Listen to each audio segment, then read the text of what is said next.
음성을 내가 들으니 사랑하는 말일세. 모압에 관한 것이라. 만군의 여호와 이스라엘의 하나님께서 이와 같이 말씀하시되 오호라 느보여 그가 유린당하였도다. 기럇아임이 수치를 당하여 점령되었고 미스갑이 수치를 당하여 파괴되었으니 모압의 찬송소리가 없어졌도다. 헤스본에서 무리가 그를 해하려고 악을 도모하고 이르기를 와서 그를 끊어서 나라를 이루지 못하게 하자 하는도다. 만맨이여 너도 조용하게 되리니 칼이 너를 뒤쫓아가리라. 호로나임에서 부르짖는 소리여 황폐와 큰 파멸이로다. 모압이 멸망을 당하여 그 어린이들의 부르짖음이 들리는도다. 그들이 루힛 언덕으로 올라가면서 울고 호로나임 내리막길에서 파멸의 고통스러운 울부짖음을 듣는도다. 도망하여 내 생명을 구원하여 광야의 노간주 나무같이 될지어다. 내가 내 업적과 보물을 의뢰함으로 너도 정복을 당할 것이요 그모스는 그의 제사장들과 고관들과 함께 포로되어 갈 것이라. 파멸하는 자가 각 성읍에 이를 것인즉 한 성읍도 면하지 못할 것이며 골짜기가 멸망하였으며 평지는 파멸되어 여호와의 말씀과 같으리로다. 모압에 날개를 주어 나라 피하게 하라. 그 성읍들이 황폐하여 거기에 사는 자가 없으리로다. 여호와의 일을 게을리하는 자는 저주를 받을 것이요 자기 칼을 금하여 피를 흘리지 아니하는 자도 저주를 받을 것이로다. 안녕하세요. 키티 나누는 목사 안상열입니다. 오늘도 주님 은혜 안에서 좋은 하루입니다. 오늘은 예레미야 48장 1절에서 10절을 통해서 모압 심판의 이유라는 제목으로 은혜를 나누겠습니다. 타락한 소돔 땅에 살고 있었던 아브라함의 조카 롯. 아브라함의 강구로 하나님의 천사의 인도를 받아 간신히 유황불 심판으로부터 탈출했던 롯이었지만 자신의 딸들이 아버지 롯에게 술을 먹여 재운 후 동침하여 아들들을 낳았고 이들이 모압과 암몬 족속이 되었습니다. 그럼에도 불구하고 하나님께서는 이스라엘 백성들에게 이 모압을 형제로 여기도록 말씀하셨습니다. 신명기 2장 9절에 여호와께서 내게 이르시되 모압을 괴롭게 말라 그와 싸우지도 말라. 그래서 출애굽하여 가나안 땅에 들어갈 때에 이를 군사적으로 막아섰던 모압에 대항하지 않고 험준한 산길로 돌아가기도 하였었죠. 또한 모압은 이스라엘 백성이 여리고 맞은편 모압 평지에 진을 쳤을 때에 모압 왕 발락은 발람 선지자를 매수하여 이스라엘 백성들을 저주하도록 하였고 모압 여인들과 음행을 저지르게 하여 이스라엘에게 하나님의 진노가 임하게 하기도 하였습니다.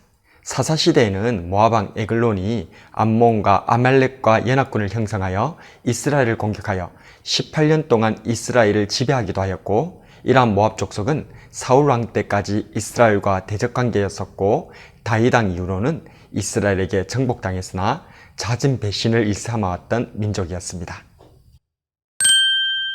그렇다면 왜 모압은 심판을 당하는 것일까요? 첫 번째로 모압은 우상 숭배로 가득했기 때문입니다. 모압은 하나님을 떠나 그모스, 바알, 몰렉 등을 섬기는 우상 숭배를 행했습니다. 그중 그모스를 주로 섬겼는데 이 때문에 모압 사람들은 그모스의 백성이라고 불리기도 했습니다.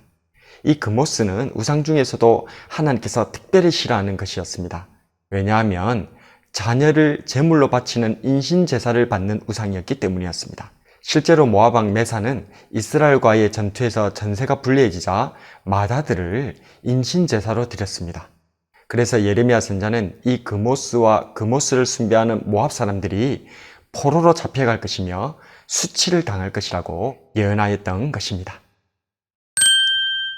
왜 모압은 심판을 당하는 것일까요? 두 번째로, 모압은 자신들의 업적과 보물을 의지했기 때문입니다.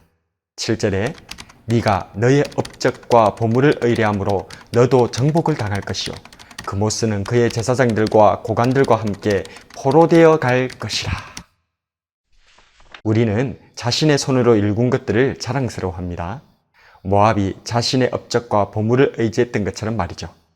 그러나 사도 바울 선생님은 이렇게 고백합니다. 고린도전서 15장 10절에 그러나 내가 나된 것은 하나님의 은혜로 된 것이니 모든 금은 보화로 성전 건축 준비를 마친 다윗 왕도 이렇게 고백했죠. 역대상 29장 14절에 나와 내 백성이 무엇이기에 이처럼 즐거운 마음으로 드릴 힘이 있었나이까.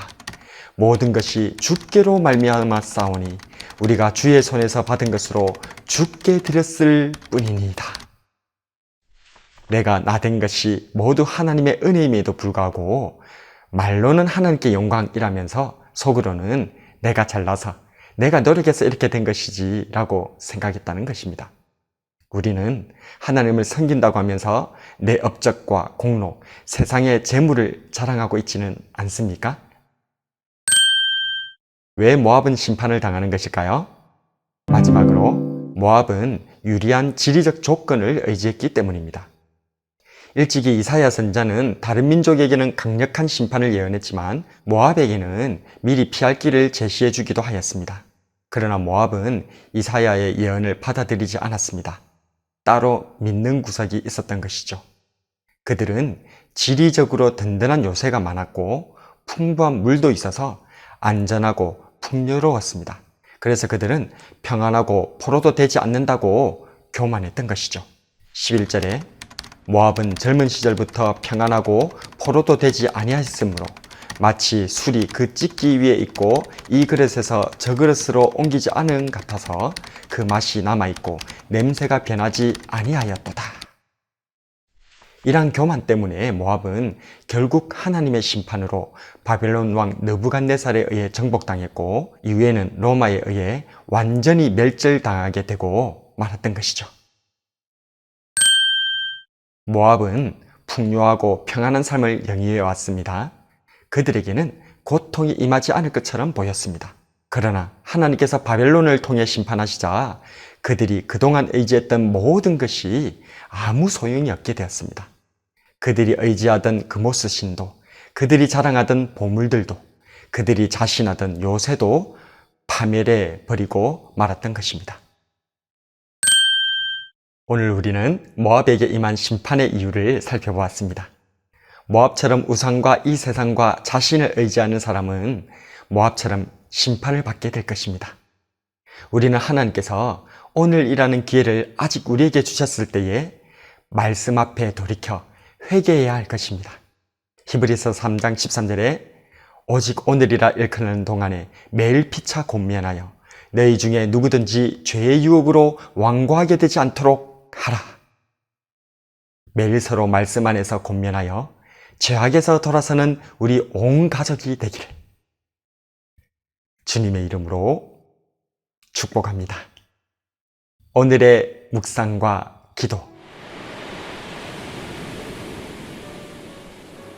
첫 번째로 나는 모압처럼 우상과 이 세상과 내 자신을 의지하는 사람이 아닌가?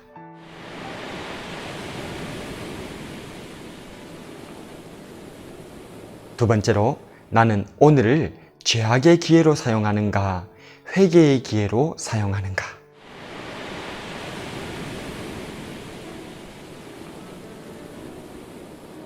말씀을 놓고 기도하겠습니다. 아브라함을 기억하셔서 모압을 불쌍히 여겨주신 우리 하나님, 고맙고 감사합니다.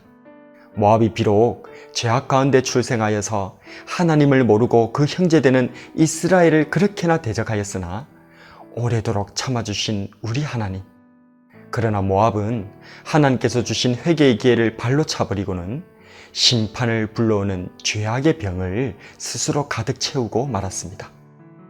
우상을 의지하고 이 세상을 의지하고 자기 자신을 의지했던 모압은 하나님의 맹렬한 심판 앞에서 파멸되고 말았습니다.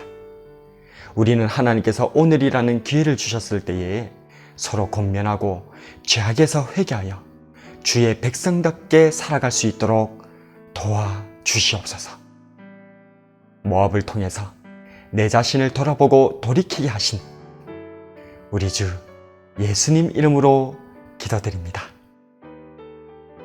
아멘.